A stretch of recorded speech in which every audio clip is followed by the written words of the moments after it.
Kiau. No mapamoi ka buki mui. Ya baik kuan.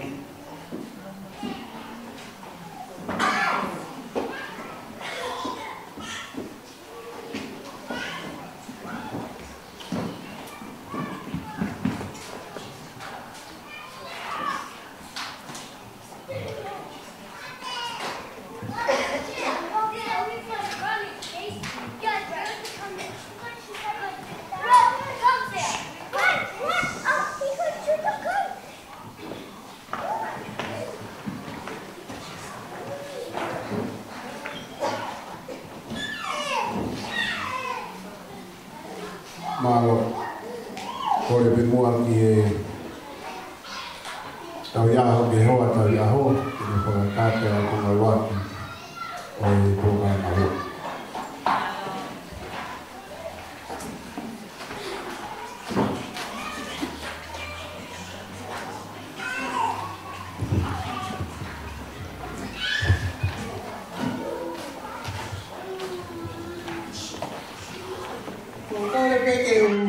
Fala rengai fataku ni amata ke feriahan kaya tamu e fana mari mo ke famulu ya ukoloa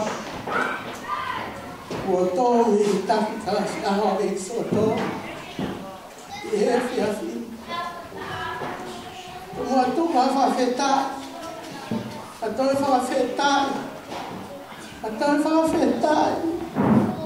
e o tua mafi ene ofa ene tau mai e a kuino e soto tau ene ta mo toi tuta mo uiai e ahu whakakoloa koe na whaipe e maulotu o maurufi a ahu ke maua e ahu pehen e leo mo toi pe ahu e ta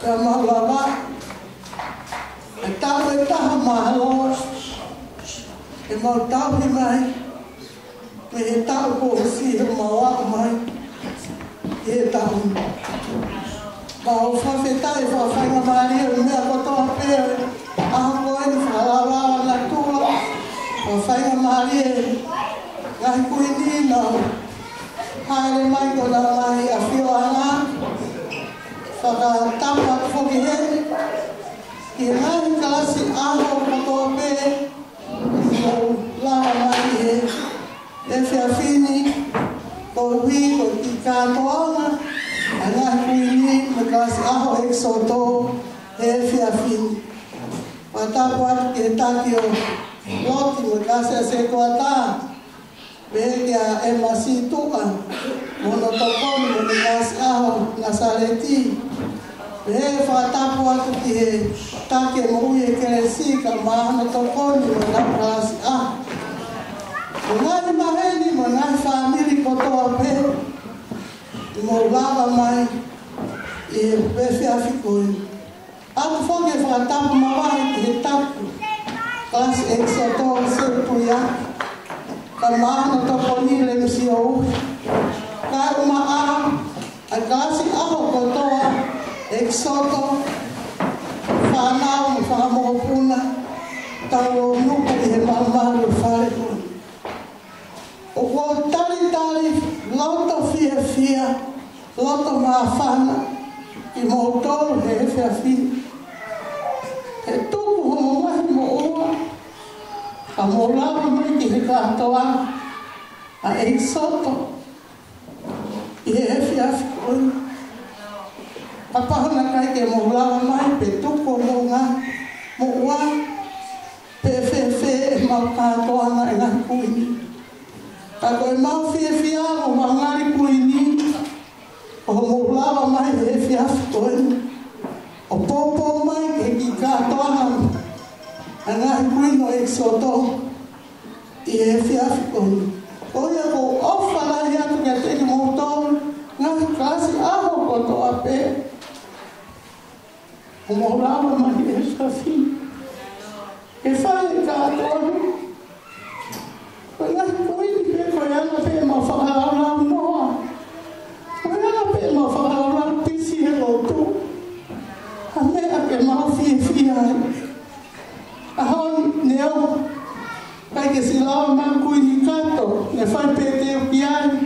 lava maku ini sita, ke lava maku ini mai koloa, ko mau topen, mau whakakakato ho mau ngai whatongia ngai ku ini, e aho whakoloa koe.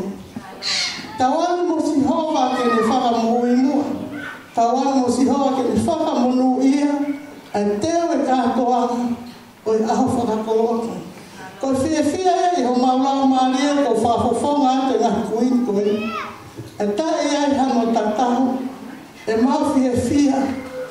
E taha te mau to e sea ki mau to, i ha aho te henu ha katoanga o wafe taha.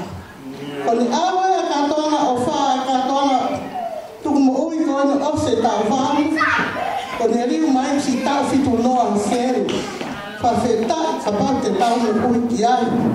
Ka koe mau fia, koe whateu aki ki mātou ngahi tāra puaki koe ho mau ngahi laka whare, ho mau ngahi whahami. E mau ilope, koe msea koe me aho e hika. Ka koe mau lape ho mau ngahi whahami, e tāu whakakoroa koe. Ko hai haloto e tāi fia. Ko hai haloto e tāi whakawheta. Ne whai mātou, ma whakamoani atu e aho koe, ma whawheta, tau te aho e taha pongpongi, ka mau ngā kahi, ka toa tuku mo ui o tau koe. O whaaka te mōtou, a kai ka tō pe ko mo lawa mai ki horon, ko hiko ka toa tuku mo ui, mo ngahi kui o e soto, ua noa taha walu, te lewa e maranga ka tatau atu.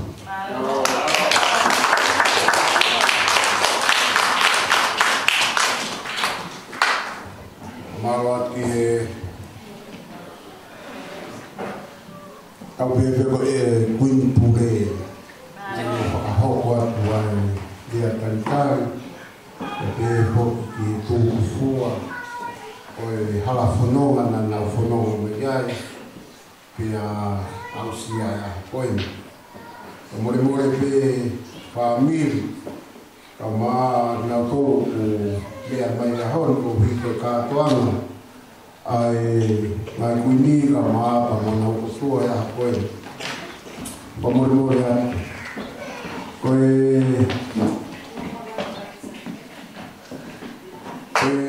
maamu pēr ngai kuini e ui atu pēr.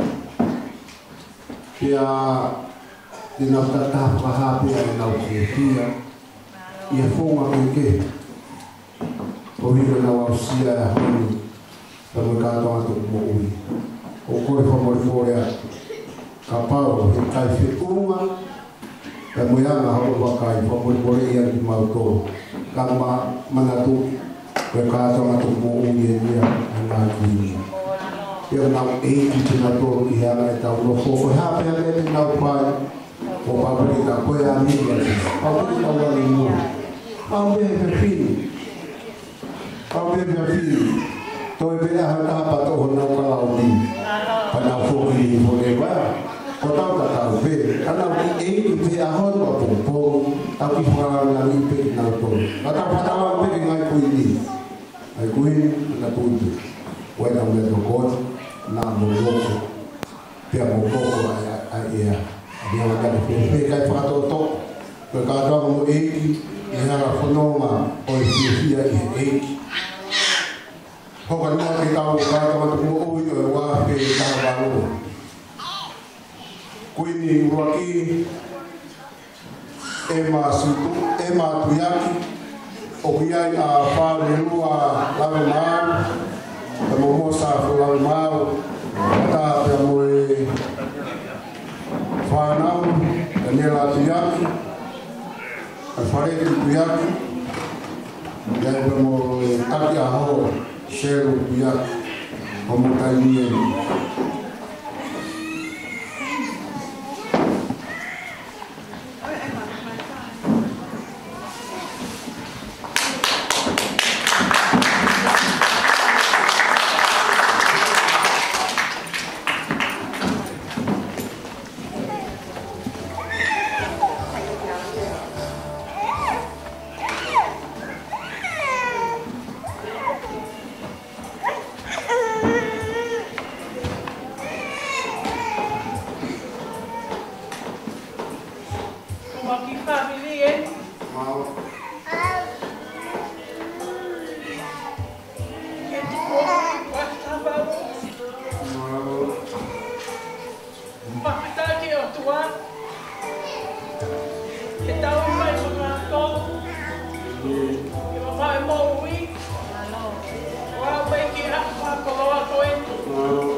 quero uma família.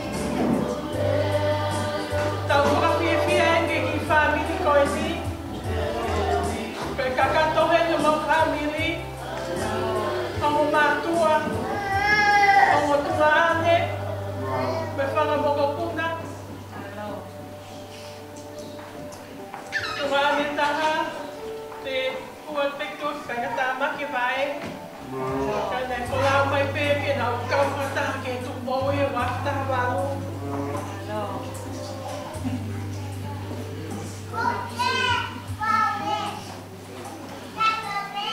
Kami emang family ko ini, kay opa pe berlaku,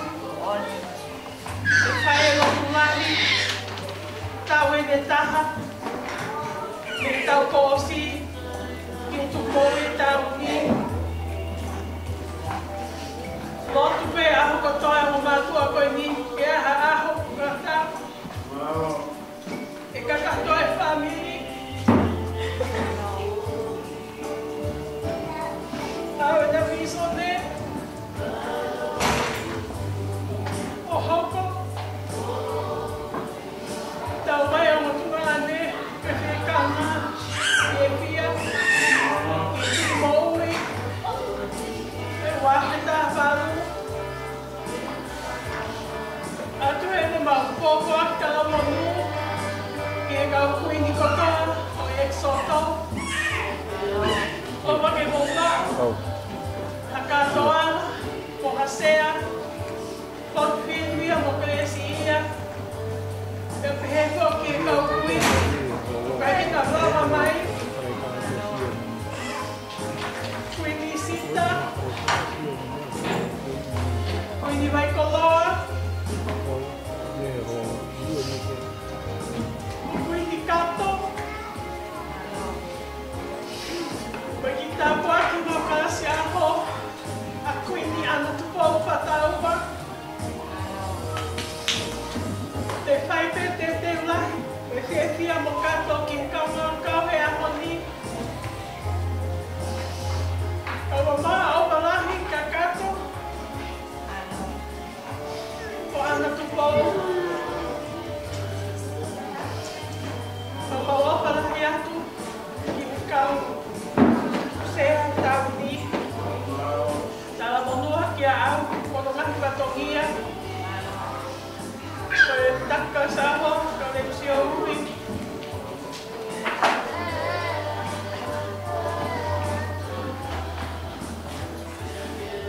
Kalau dia mau win, sampai tiap. O mababa ke o tuae, ngai punua ko toa pe. Tau hi asino wa ai fia ku ki hono au o kai la ke mo ilo wa o si ho wa pe ko o tua ko ia na ni ngawi ki tawa pe ko ki tawa o na io ko kakai ana ko sipi o kune papanga ko hu hono ngahi mata pa he pa vedai hu hono ngahi loto a hono hi vai io ko sandi pe ya fa maro ki hono hua pa Eulere ya sinowa tangata ni arofa pe tu ma o le fua kava e to tangata o to tangata e medi.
hao mano family e bueno para tamano tornea para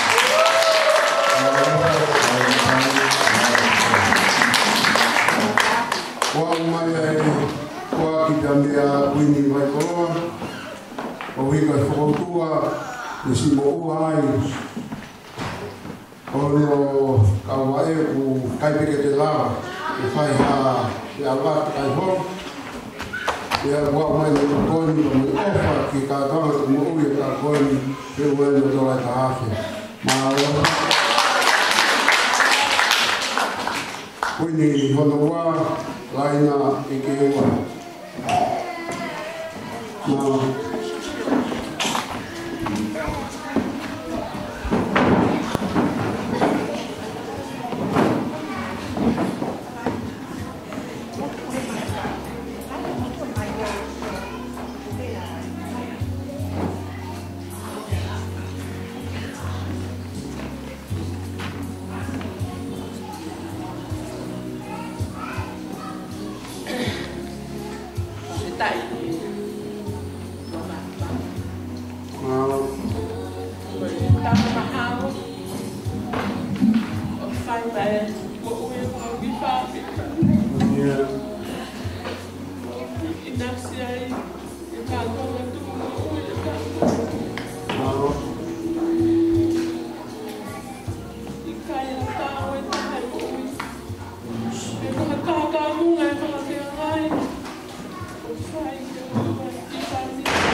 me a wha ta mo mo to ni e mo panga I wafe wa leau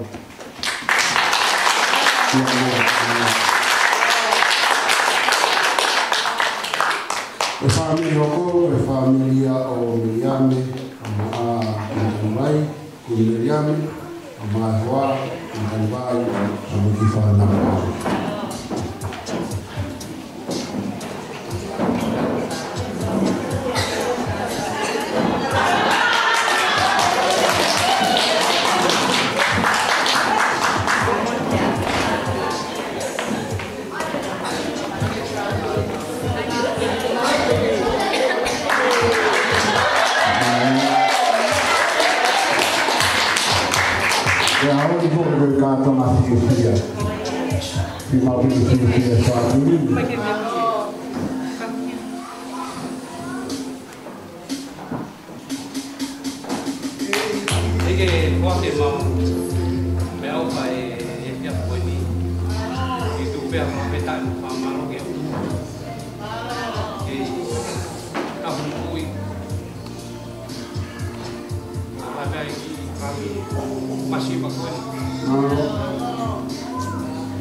ke atoni e o te kani ko tāna e i maate o rea hufu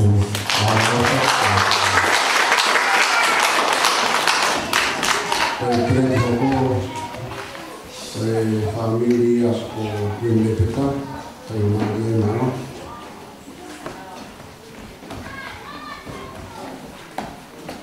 te tawau e Queen te tawau e Princess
Te video i maman kato.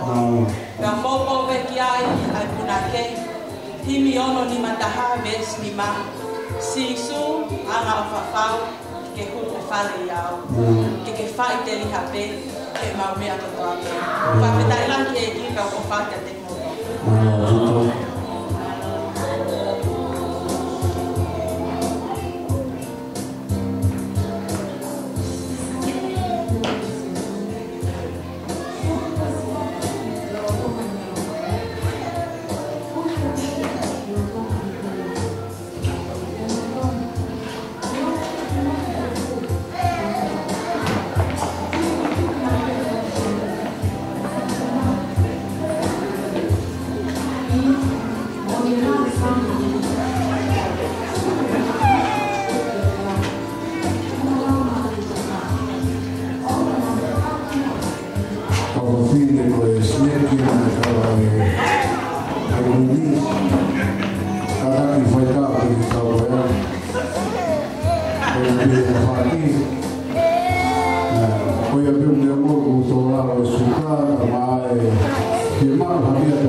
Yo le di a no más Sofia, na mona e aso tato fatasi ai.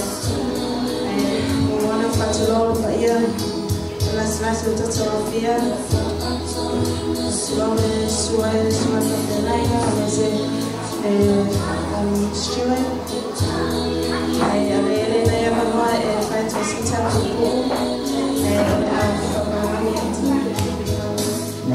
So first of all, I want to say thanks to God for everything, and especially for today.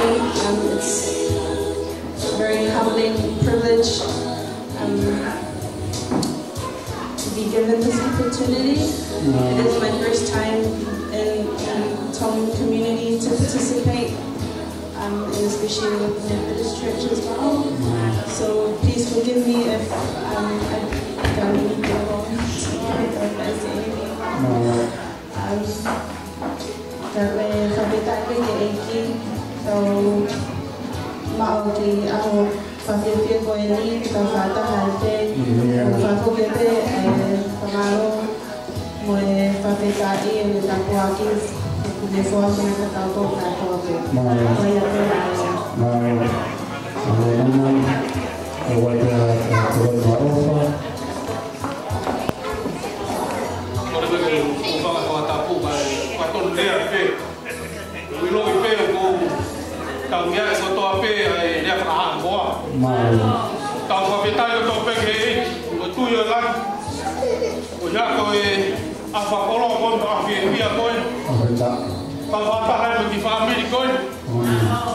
Kau kemarin kau tahu mau itu waktu tahu kau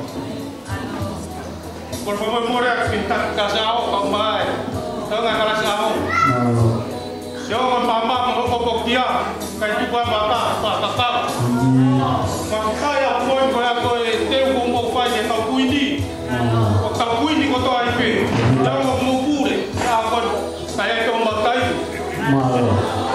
mau kalau ada motor kalau pelayan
Wini hako, ia mo poa ki mai wini koni, ka mo wini pio wai whafonga. Ko wini koe, ko kasi ako ko eksotoi ka tāpo loto. Uwaki, tāpoa ke mo ui, ke ma mo ui wake ahari ua.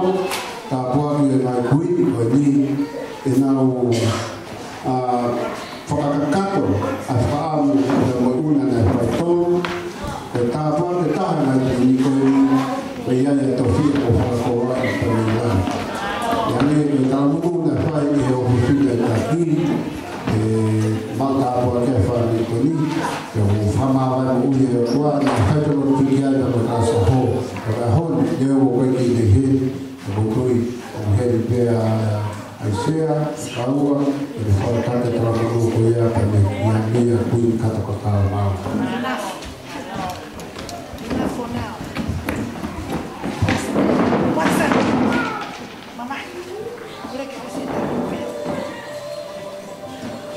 Ua pe maue au i oske.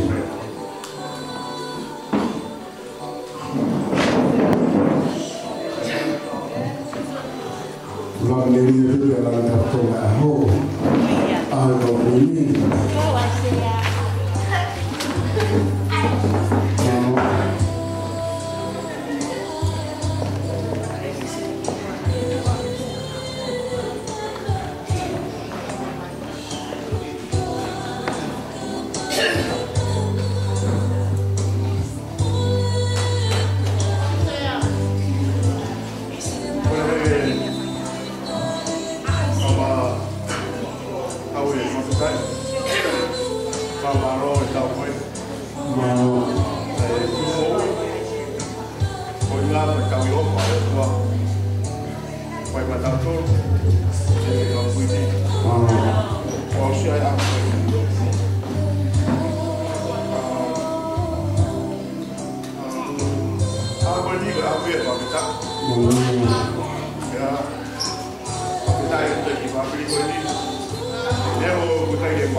Thank you.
Kuin anak kumpul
mātonu.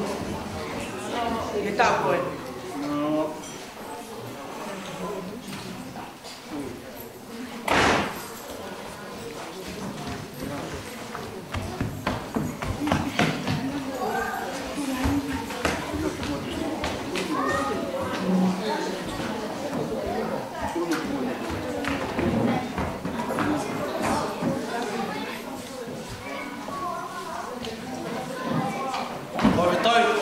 Sioma, yo maula maari e, oia ka toa pe, o iate ki mautolu.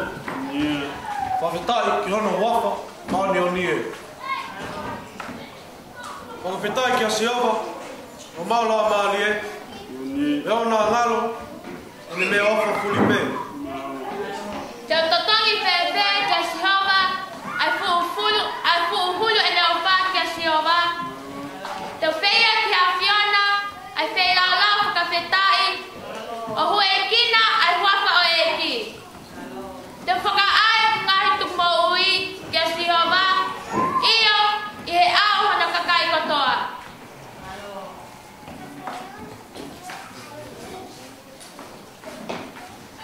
Whakata te ki whanau, ai whawhetai ana loto mana o Māori, whakata i Queen, pa e, ai whanau koe. Okay, ki exing so now. Oh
tala ka me ola whakatoa ai tau te mui e tau koe e kalasa hau sotos. E koe te mua ki tu te wha me koe. Tāwaka ki whasi te hiki e whamapoko e te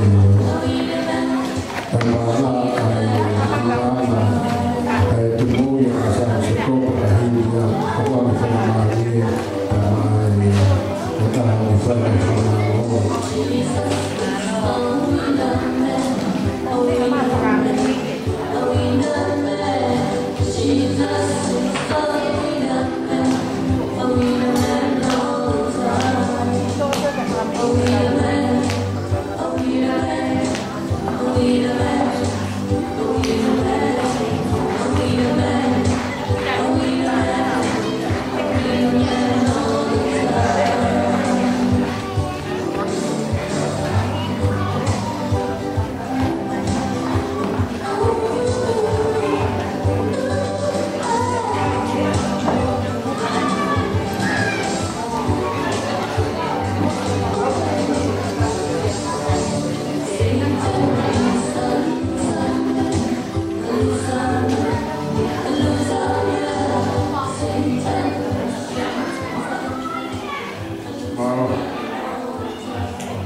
ko mo mea mai tau ngā kau whataha ka mea tau i a koe. Ka roki peke o tō mawhawhi. E me whakalalawa na tula. Ka me whakatoka maalie. Ko i a koe aha o mongina. Ka me hono whakaos. O tau tātua na tuku mo ui e tau koe. Ko ia pe. Ai. Idea whamalo. Ka whawhetai ko tā pe. Ko ia. Koe.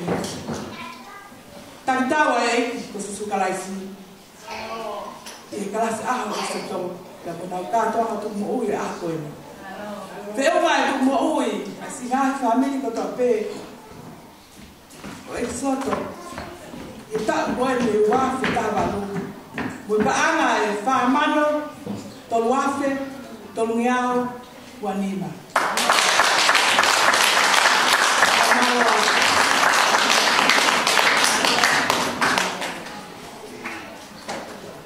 Morat.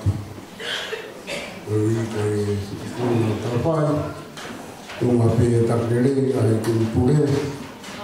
Ama e kaunga kuni e hoki princess pure.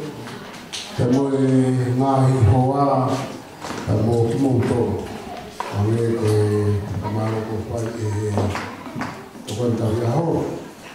Kai tai o o lave mai ni e o o ma pana ma cresce e cultura ama a qui ama fonava alo ta con hala tua e con una unia ma unia ora missione che fai lo fa ta Tawar musyawa kufanya mambo mengia. Jadi kalau fatu kita fatu dia aku berwina. Ohi dia jadi motor. Kalau dia mengamalkan itu, akan kita sebelah di motor. Dan mau offer dia kita motor tapi mahia hoi. Awal dia tu, untuk kebaru ada beberapa macam ini. Ohi dia fia dan ini, kita kata mereka ini. Tobe mo ta os e koma noa ana do koma ke koma no to ta uma te besani ba ya un foro himi ta fati ma agor ta hiya ko de mo ke ta ya ta pe pas ka le mo final mo le na tumi ta te mai fa nau ai ko na mo to ma ko ni ta to to ta ba ko ma o ya ma Kau kau ramai kau ramai itu. Bila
nga wanga ina na yai ai peto te no ina na yai nga wa sa si nga ho wa ki ai ko sto di ka ho nya nga ma to ne ma te ka yes na ki si surprise ko to ma te ma ma